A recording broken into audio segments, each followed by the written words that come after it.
మీరు రండి అమ్మా, కూర్చోండి కూర్చోండి. ఏం కావాలమ్మా మీకు? అక్క వ్యాక్స్ చేస్తారా అక్క? చేస్తామండి. మేము ఎంత తీసుకుంటారు అక్క వ్యాక్స్? 200 తీసుకుంటాము. బయట 100 రూపాయలే కదండి, ఈడ 200 అడుగుతారు. బయట 100 రూపాయలే కదండి, మాది కోటి.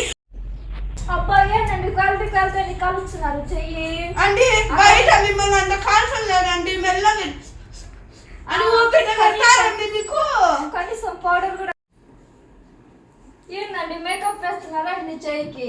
కాదండి, పౌడర్ పట్టించిన. మీరే కదా క్వాలిటీ లేదండి, అందుకే పౌడర్ పట్టించిన అండి. మరి ఇంతనా అండి? అంటే మా క్వాలిటీ ఎక్కువ కాదండి, అందుకే ఎంత పట్టిస్తున్నామండి. ఏంటండి 200 అని తీసుకున్నారు, అసలు నాకు కనీసం వ్యాక్స్ మంచిగా చేయట్లేదు. నేను వెళ్ళిపోతున్నా.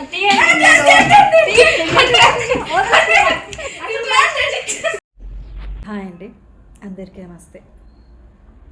జస్ట్ నవ్వుకోవడం కోసమే ఈ వీడియో తీసామండి. ఎవరిని అవమానించాలనే ఉద్దేశం అయితే కాదు, కానీ జనరల్గా జరిగే టాపిక్స్ ఇలా ఉంటాయని చూపిస్తున్నాము. వ్యాక్స్లో చాలా రకాలు ఉంటాయండి.